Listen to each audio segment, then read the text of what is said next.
హోషేయ గ్రంథం చూడండి 14వ అధ్యాయం మొదటి 2 వచనాలు.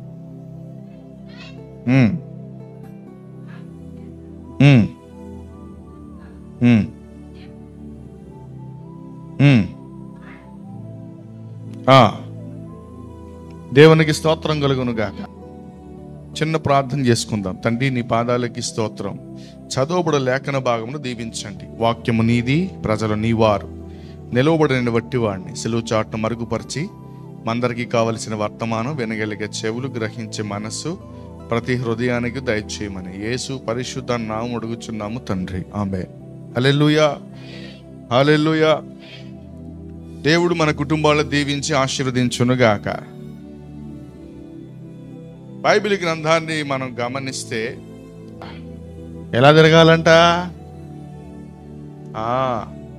మనం ఏం చేస్తాం తెలిసిన? ఎవరితో గొడవ పెట్టుకోవాలంటే ముందే లోపల మాటలు సిద్ధపరచుకుంటాం. ఎవరెవరో భార్య భర్త కలిసి వాళ్ళు వస్తే ఏమేమి అడగాలి, ఏమేమి కడగాలి, ఎలా మాట్లాడాలి, అవునా కదా?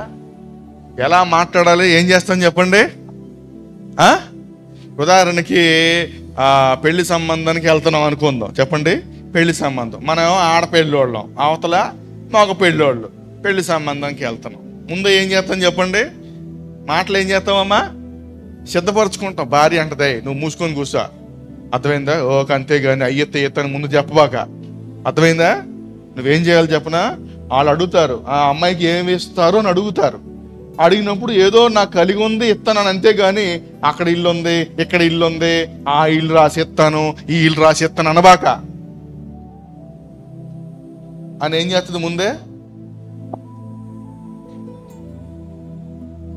దీన్ని ఏమంటారు చెప్పండి? అప్పుడు ఈ ఆడపిల్ల తండ్రి అంటాడు అనమాట, వెళ్ళి అంటాడు, మా అమ్మాయికి ఏమి ఇస్తారంటే, ఇవ్వడానికి ఏమి నా దగ్గర రక్త మాంసం, కిడ్నీలు, గుండె, లివర్ తప్ప ఏం లేవు అంటాడు. ఎందుకంటే అట్లా ముందే ఏం చేశారు? ముందు ఇద్దరు ఏం చేశారు? ముందు సిద్ధపరచుకున్నారు. అప్పుడు ఒకవేళ కనుక ఇంకా బాగా గట్టిగా అడిగారు అనుకో, అప్పుడు ఏం చేద్దాం తెలిసిన? పెళ్లి ఖర్చులకి ఇద్దామని చెప్తాం. ఆ ముందు పెళ్లి ఖర్చులు మొత్తం కాదు, చెరిసగం వేసుకుందాం అని చెప్తామే. అలా మాట్లాడండి. రెండో మాట, అప్పుడు వాళ్ళ మొహం లేచిద్దా? లేకపోతే అప్పుడు ఒకవేళ వాళ్ళు కనుక తేడాగా ఉంటే అప్పుడు ఒక పెళ్లి ఖర్చులు ఒక 50,000 ఇస్తామని చెప్పండి. ఎంత? 50,000. ఇది కాకుండా ఇంకేమి ఇస్తారని అడుగుతారు. ఇది కాకుండా ఇంకేమి ఇస్తారని అడుగుతారు. ఇంకేమి ఇస్తాం? అమ్మాయికి ఒక చీర, చెప్పులు కొంటామని చెప్పండి. ఇవన్నీ ఏంటి చెప్పండి? ముందే చెప్పండి మాటలు సిద్ధపరచుకోవడం. ఏమ్మా పిల్లలు, మీరు చూస్తున్నారు, మీకు చెప్తా, నాకు హోంవర్క్ చేయలేదు. హోంవర్క్ చేయకపోతే టీచర్ ముందుకు వెళ్ళాలా? ముందే స్కెచ్ గీస్తాం అనమాట. ఎలాంటి స్కెచ్ గీస్తాం చెప్పండి? వెళ్తాం, టీచర్ మా అమ్మమ్మ చచ్చిపోయింది, ఈవిడ చచ్చిపోయి ఎప్పుడు సంవత్సరం అయింది. ఏం చెప్తారు వీళ్ళు? హలో, ఏం చెప్తారు? ఎప్పుడో చచ్చిపోయిన అమ్మమ్మని ఇప్పుడు చచ్చిపోయినట్లుగా జ్ఞాపకం చేసుకొని అప్పుడు ఏం చేస్తారు? అమ్మమ్మ చచ్చిపోయింది టీచర్, అందుకని మేమేం చేయలేకపోయాము టీచర్ అనగా నేను ఏడు మొఖం దానా.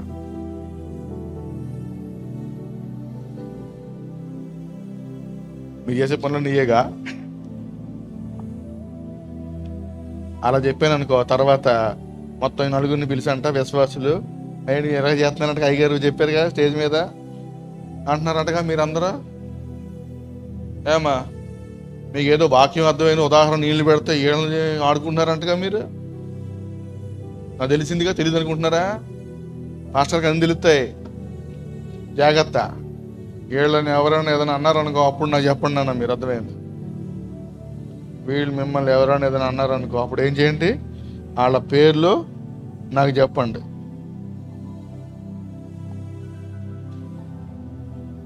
ముందు మన మాటలు సిద్ధపరచుకుంటాం. ఏం చేస్తాం? మాటలు సిద్ధపరచుకుంటాం. సిద్ధపరచుకున్నప్పుడు ఏం చేస్తాం? మాట్లాడడానికి మనం ఏం చేస్తాం? మనం వెళ్తాం. దేవుని దగ్గర కూడా ఏం చేయాలి తెలిసిన?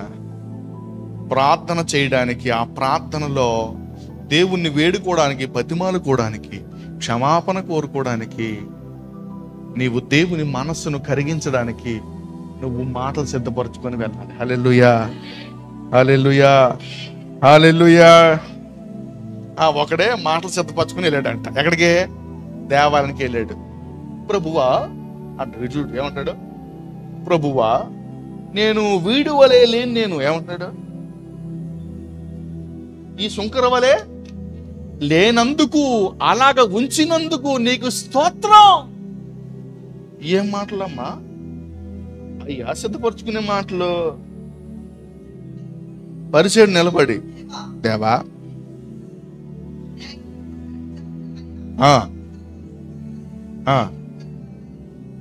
ఉండనందుకు చెల్లించున్నాను. ప్రభువా నీకు తెలుసా నైనా, వారంలో 2 సార్లునైనా ఉపవాసం. ఏమనుకున్నావు? అసలు నాలాగా నా సంపాదనలో 10వ చివరిని ఒక్కడిని చూపి సంఘంలో తనలో తాను ఏం చేశారంట? నువ్వు సిద్ధపరచుకునే మాటలు ఇయ్యేనండి, సిద్ధపరచుకునే మాటలు. సుంకరి ఏం తెలిసిన? సుంకరి నిలుచుండి ధైర్యము చాలక రొమ్ము కొట్టుకొనొచ్చు. దేవా దేవునికి స్తోత్రం కలుగును గాక. హల్లెలూయా, హల్లెలూయా. దావీదండి దేవుని సన్నిధిలో ప్రార్థన చేయడానికి వెళ్ళాడు. ఎంత గొప్ప అనుభవం అంటే, ఏ విధంగా ప్రార్థన చేస్తే దేవుని మనసు కరిగిద్దో ఆ మాటలు మనం ఏం చేయాలి చెప్పండి? సిద్ధపరచుకోవాలి. దావీదు సిద్ధపరచుకున్నాడు. దేవా నీ కృప చొప్పున నన్ను కరుణింపయ్యా, నీ వాత్సల్య బాహుళ్యము చొప్పున నా అతిక్రమములు తుడిచిపోయా, నా దోషము పోవునట్లు నన్ను బాగు కడుగయ్యా, నా దోషము పోవునట్లను పవిత్రపరచుము, నా అతిక్రమములు నాకు తెలిసి ఉన్నవి, నా పాపం ఎప్పుడు నీకు కేవలం నీకే విరోధంగా నేను పాపం చేశాను, నీ దృష్టి ఎదుట నేను చెడుతనము చేసి ఉన్నాను. కావున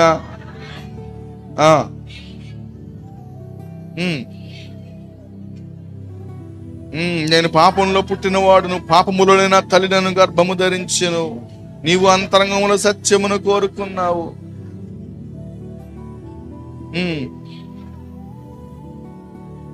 నా పాపం పరిహరింపు, హిమము కంటే తెల్లగా ఉండినట్లు నీవు నన్ను కరుణించయ్యా, ఉత్సాహ సంతోషములు నాకు వినిపించయ్యా. అప్పుడు విముఖము కద్దు, నా దోషాలన్నింటినీ తుడిచివేయ్యా, నన్ను శుద్ధ హృదయము కలగ చేయము, నా అంతరంగంలో స్థిరమైన మనసు నూతనంగా పుట్టించయ్యా, నీ సన్నిధిలో నన్ను త్రోసివేయద్దయ్యా, నీ పరిశుద్ధాత్మ ఎద్దు నుండి తీసివేయకు నాయనా, నీ రక్షణ నాకు మరలా పుట్టించయ్యా అని ప్రార్థన చేయండిరా. మాటలన్నీ మూట కట్టుకుని వెళ్ళి ప్రార్థన చేయండిరా అని చెప్పి పాస్టర్ గారు చెప్తే, విశ్వాసులండి చర్చికి వచ్చి ప్రార్థన చేస్తారు. ఏమని తెలిసిన? ప్రభువా నైనా నా పాపాలన్నీ కూడా క్షమించానైనా, అయ్యగారిని దీవించయ్యా, అయ్యగారు కడుపులో నొప్పిని తీసేయనైనా, అమ్మగారిని దీవించయ్యా, అమ్మగారు కడుపులో నొప్పి తీసేనైనా తండ్రి, అయ్యా శ్యామయ్యను దీవించయ్యా, చదువులోనైనా తండ్రి మీ తోడుగా ఉండండి అయ్యా. నేను చేయమని ప్రార్థన ఏంటి?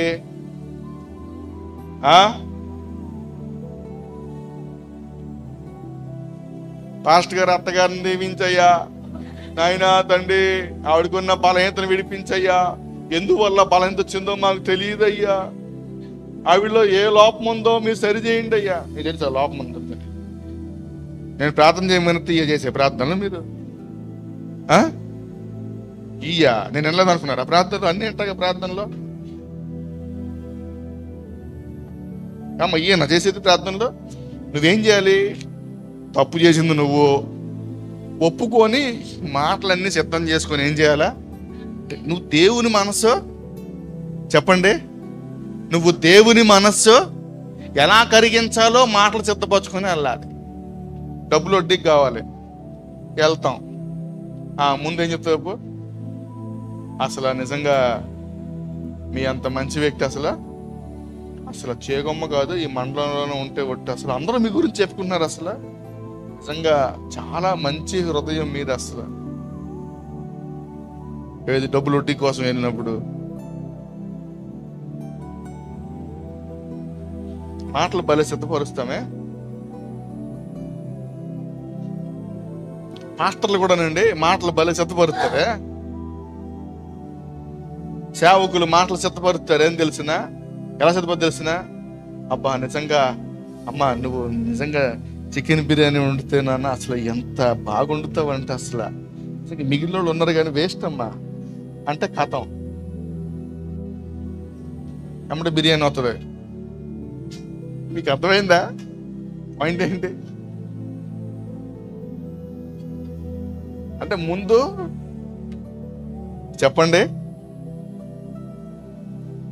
మాటలు సిద్ధపరుస్తారు. ముందు మాటలు సిద్ధపరిస్తే, పోయిన సంవత్సరం నాన్న నువ్వు పెట్టిన బట్టలు అసలు చాలా ప్రాంతాల్లో నేను వెళ్ళి వాడపడ్డాను తెలుసా, అసలు నిజంగా ఆ వస్త్రాలు వేసుకొని వాక్యం చెప్తుంటేనమ్మా అసలు ప్రజలు అల్లలలా ఆడిపోయారు అన్నప్పుడు ఏం చేయాలా? గబగబా వెళ్ళిపోయి ఏం చేస్తుంది? అది ఇలాంటి వాటి కోసం ఉపయోగిస్తామే. అటు తిరిగి తెలివితేటలో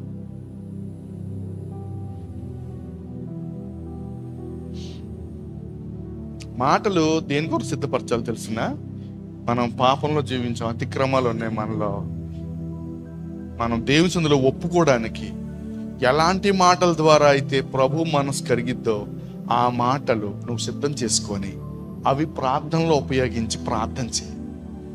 అప్పుడు ప్రియులారా నీ ప్రార్థన ఆలకిస్తాడు. దేవుడు నీ జీవితంలో బలమైన కార్యాన్ని చేస్తాడు. హల్లెలూయా, హల్లెలూయా. మన మాటలను సిద్ధపరచుకొని ఏం చేయాలంట?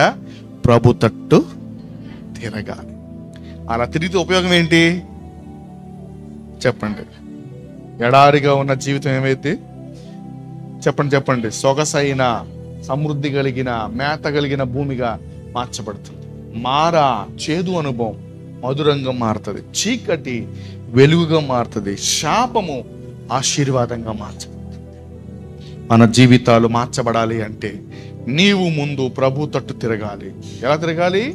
గద్దింపునకు లోబడి తిరగాలి. రెండవదిగా ప్రభు సన్నిధిలో మనం చేసిన అపరాధాలని ఒప్పుకోవడానికి ప్రభువు యొక్క హృదయాన్ని కరిగించే మాటలు మనం ముందుగా సిద్ధపరచుకొని ఆ విధంగా మనం ప్రార్థన చేసినప్పుడు, ప్రార్థన చేసి ప్రభు తట్టు తిరిగినప్పుడు మన జీవితాలు ఆశీర్వాదకరంగా ఉంటాయి. తలలు వంచండి, ప్రార్థన చేద్దాం.